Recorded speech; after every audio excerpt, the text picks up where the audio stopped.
Hello, this is the Bible in Fewer Words. We are Carol and Steve Wells. This is episode 203, Ezekiel, chapters 14 through 16. Hi, Steve. Hi, Carol. These are my favorite times of the day where you and I get together and create. I enjoy this too. Great. It's fun. Yeah, it is fun, isn't it? It is. Discovering this book that is so important to a lot of people in the world who haven't read it. I'm just thinking, what is the deal? Oh, yeah. Yeah, it's amazing. Someone made a comment on the last one that the United Nations should ban the Bible. Oh, that's a good idea. I think the Bible, more than any other book besides maybe the Quran, Book of Mormon maybe, would be on the list of books to ban, right? Isn't the Bible banned already? I suppose it probably is, maybe in China, maybe in Saudi Arabia, Iran maybe. But the Bible was banned temporarily. There were libraries in Utah that banned the Bible for a while because people were banning books. And the Bible has a lot of sex and violence and stuff you don't want kids to be exposed to. That's right. And actually, when you look at the way the Catholic Church treats the Bible, like it doesn't want anybody to really read it. It wants the priests to read the parts that he thinks is okay. I'm not really sure that's true. Oh, that, really? I think there's been some truth to that historically. I don't think it's true of the modern church. I think the modern church is just as pro-Bible as the Protestants are. And you know, when you say that, the modern church, I think maybe some people don't know what the modern church is. Oh yeah, I'm sure there are people that aren't familiar with what's gone on with the church in the last 60 years. There have been many changes. You have a little homework, listeners, to go find out what's happened in the Catholic Church in the last 60 years. All right, let's go forward with Ezekiel. Okay, chapter 14, verse 9. If a prophet deceives the people, I, that's God, am the one who deceived him, and I'll stretch out my hand to destroy him. Well, that doesn't sound very fair. God is the bad actor here, and he's going to kill the prophet who delivers his message. Sometimes God tests people. You know, you probably heard about that. Yes. Yeah, if God is deceiving a prophet, and then the prophet tells the people what he heard from God, who's deceiving him, then God will destroy the prophet and the people, any of the people that believe him. All right, that is craziness. It's quite a test. Yes. Yeah.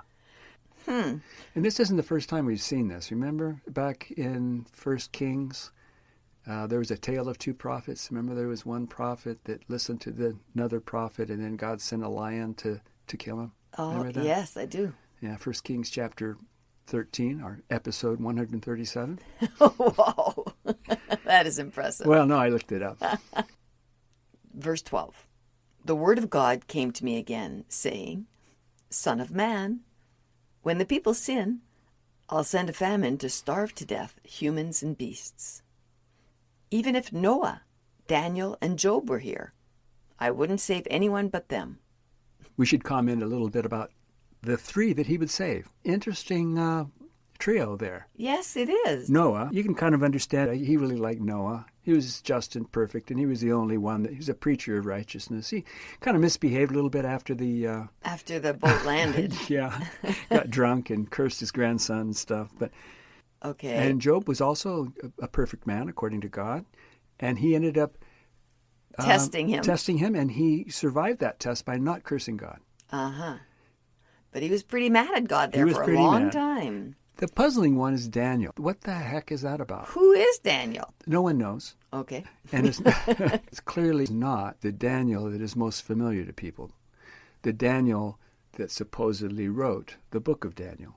He didn't, as we'll see later, but the Daniel that is a character in the book of Daniel is not the Daniel that's being referred to here. And we haven't done Daniel yet. That's the next book. Oh, yippee! Yeah. But that's not the Daniel that is here. In fact, it's spelled differently. It's Daniel instead of Danielle without the I. Okay. And people are still wondering about who it might be. There's only one other Daniel, really, that occurs in the Bible, and that's one of the sons of David. Oh. David's second son is named Daniel. Okay. And we never hear anything more about him again. Okay. Nobody knows what happened to Daniel. He might have died in infancy. Maybe he wasn't interested in becoming a king. Mm-hmm. But that's the only other person he's never described as being anything special. So it really couldn't be him that he's talking about. It would be David, or it would be Moses, or it'd be somebody, but important. Yeah. It wouldn't be Daniel, one of the ignored sons of David. So it's not that guy. Okay. And it couldn't be Daniel, because if he existed at all, Yeah. he would be a contemporary of Ezekiel. But there are stories about Daniel, legends about a guy, Mm-hmm. but it's not a Hebrew. Oh. Just as Job and Noah weren't Hebrews, neither was the Daniel that was very famous among the Canaanites. So some people think it's referring to him. Look it up in Wikipedia, and you'll find out about who the scholars think might be Daniel that's or being Daniel. referred to here. Okay. All right. Well, God wouldn't save them anyway. No, Oh, he wouldn't save anyone but them. no. All And then he right. says, if I sent ravenous beasts to eat the people, I wouldn't even save the children from being eaten. I'd only save Noah, Daniel, and Job. All right. He's kind of in a stingy saving mode here. Yeah. Verse 17. Or if I bring a sword to kill the people by saying, sword, go kill all the people and animals, I wouldn't save any children from the sword. I'd only save, who do you think, Steve? Noah, Daniel, and Job. Yeah.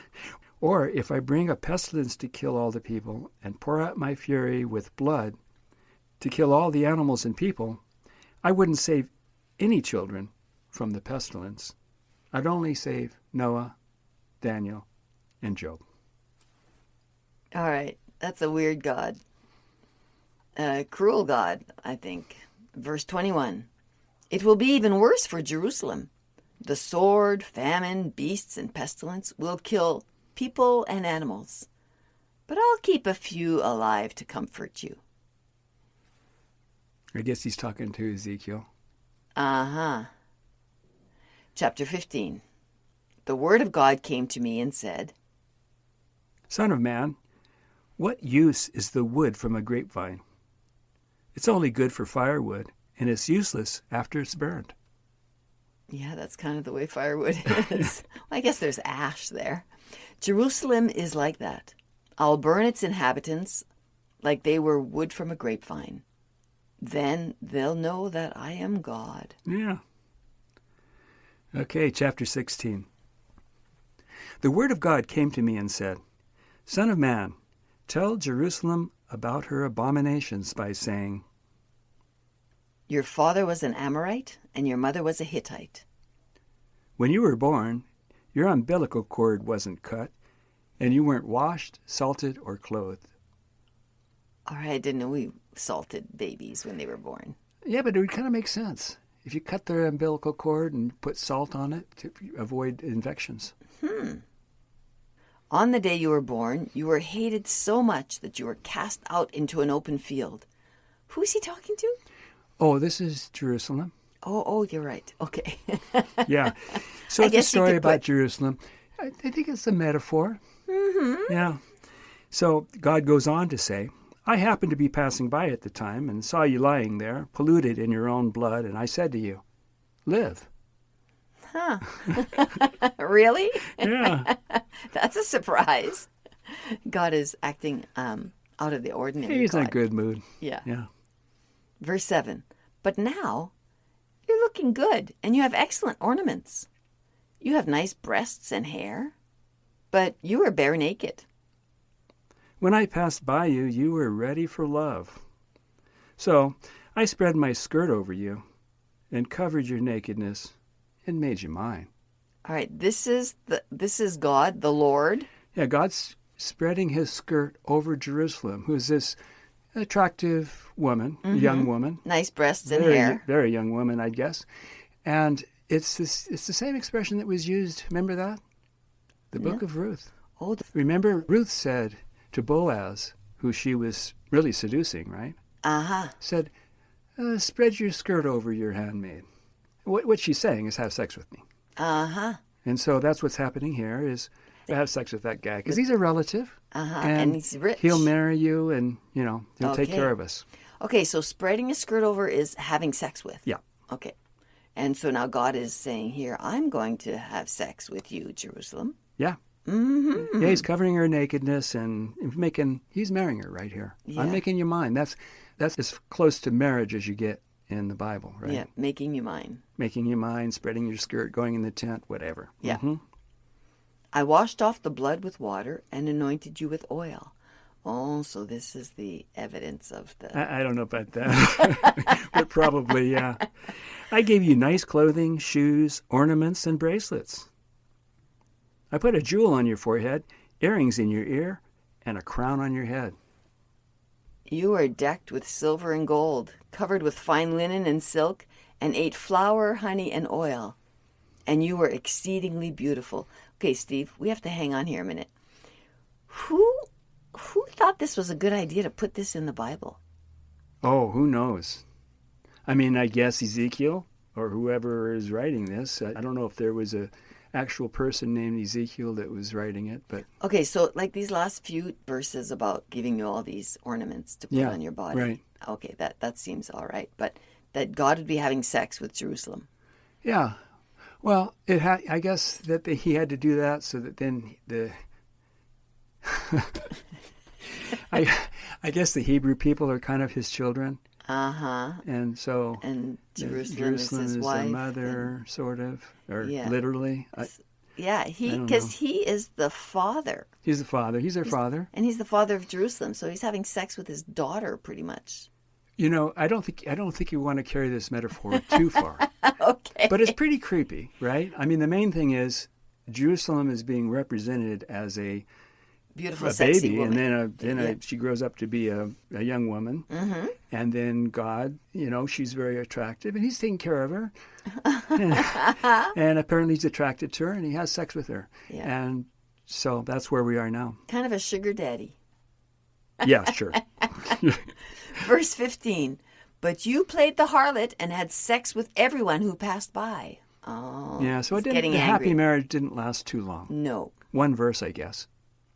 You made images of men from gold and silver and committed whoredom with them. Ooh. Yeah. Misbehaving, I guess. Well, it's not only that. She made images out of gold and silver of the images of men. So it's probably particularly parts of men that she was making images of, and then she was committing whoredom with them. So you have to use your imagination on that. Well, phallic symbols, I guess. So verse 20, and you sacrificed the children that you bore for me. Yeah, so they had kids, and then she killed them as a sacrifice to some other god, I guess. Oh, okay. Not to him, because he didn't want that. He didn't like that. Oh, oh, that's right. I forgot. He changed. Okay, then it goes on to say, in all of your whoredoms you have forgotten your youth when you were naked and polluted in your own blood. You had sex on every street corner and high place, and you opened your feet to everyone that passes by. You fornicated with large-membered Egyptians. Holy mackerel. Yeah. The King James Version doesn't use large members. It says Egyptians large of flesh. Large of flesh. Yeah. But I think that's what they're talking about. I think so, or what too. God's talking about. Yeah. So I reduced your food and given you to those who hate you. You play the whore with the Assyrians, but you couldn't be satisfied. You fornicated in Chaldea, but you still weren't satisfied. You are an imperious whore. But not a harlot, since you didn't take payment for your services. Well, phew. You have sex with strangers instead of your husband, and your lovers don't pay you. You pay them to have sex with you every which way in your whoredom. That's a lot of weird talk for a Bible. Or for God. Or for God. Yeah, this is God talking here. So, verse 35. So listen to me, you harlot. Because of your filthiness, I'll gather all your lovers, the ones you loved and the ones you hated. Then I'll strip off your clothes and show them your nakedness. I'll judge you as an unfaithful wife and a murderer. I'll sentence you to death in my fury and jealousy. I'll deliver you to your lovers, who will strip off your clothes and leave you naked. And they'll stone you with stones and thrust their swords into your body. Then they'll burn your house. That will stop you from playing the harlot. Yeah, that ought to do it. Oh, man. And that will put my fury to rest, and my jealousy will go away. Well, phew. Yeah. You forgot how things were when you were young. Now I'll punish you for your lewd abominations. Okay. Yeah, I feel like we need to take a little break here just to... Isn't that something? That is something. It's a horrible image that we have here. Mm-hmm. It's a horrible example for husbands who suspect their wives of misbehaving or being unfaithful. Anyway, it's a very strange thing to have in the Bible, but Yes, there it is. It is. Verse 45. You are your mother's daughter and your sister's sister. They hated their husbands and children like you did. Your older sister is Samaria, and your younger sister is Sodom. You haven't done all their abominations, but you're even more corrupt than they. Sodom's sin was pride, gluttony, idleness, and not helping the needy. This is the most quoted verse in this chapter. Really? Yeah. Can you think of why? Well, pride, gluttony, idleness, and not helping the needy. Mm-hmm. But what's missing here? What would you think of when you think about Sodomites and Sodom? It's homosexuality. Oh, you're right. That's the one thing Sodom's sin was. Yeah. The one thing that is associated with Sodom's sin. Yes. When you read the story, sort of, is all the men of the town come to want to have sex with these men that are visiting. They're actually angels, if they look like men. Yeah. So Bible believers think that God is very much offended by homosexuality. Yes. Obviously so, because he destroyed Sodom for that sin. Yeah. That is the sin of Sodom. Most fundamentalist Christians believe. Mm-hmm. But this verse doesn't say anything about homosexuality or even hint at it. Yeah. Even though this chapter is filled with sexual stuff, there's no indication of this being a sexual sin. Yeah. It's pride, gluttony, and not helping the poor. You're right. That is very bizarre. So this verse is quoted more than any other verse in Ezekiel, and you can see why. Everything else in Ezekiel is pretty awful, right? Yes. This is almost a nice thing. I could almost mark this good. Not quite. Even if the people are proud and they're gluttonous and they don't help the poor. Mm-hmm. I don't really think that it's good to send fire and brimstone and kill them all the way that God did. Yeah. Right? No. But it's good in the sense that at least it is saying that God didn't kill the people there because they were homosexual. Yeah. But liberal Christians like to quote this verse because they use it as an argument to say it isn't homosexuality that upsets God. That doesn't upset God. He's fine with that. It's not helping the poor. Yeah. That really gets him ticked off. Yeah. Verse 50. They committed abomination in front of me. So I thought it was a good idea to kill them. The people of Sodom. Yeah. Yeah. Verse 51. Samaria hasn't committed half as many sins as you. And there the you is... Jerusalem. Jerusalem. Yeah. Yeah, Jerusalem was bad. Samaria, by the way, is Israel. Remember, he had the divided kingdom. Oh, that's right. Yeah. Okay, well, that's a lot to take in. Mm-hmm. And it just gets worse in the next episode. Oh, yippee! Okay, listeners, thank you very much for staying with us. Steve, thanks for presenting. Presenting? I don't know. I'm not sure what the right word is there, actually. All righty. And we'll see you next time, folks. Bye-bye. Bye.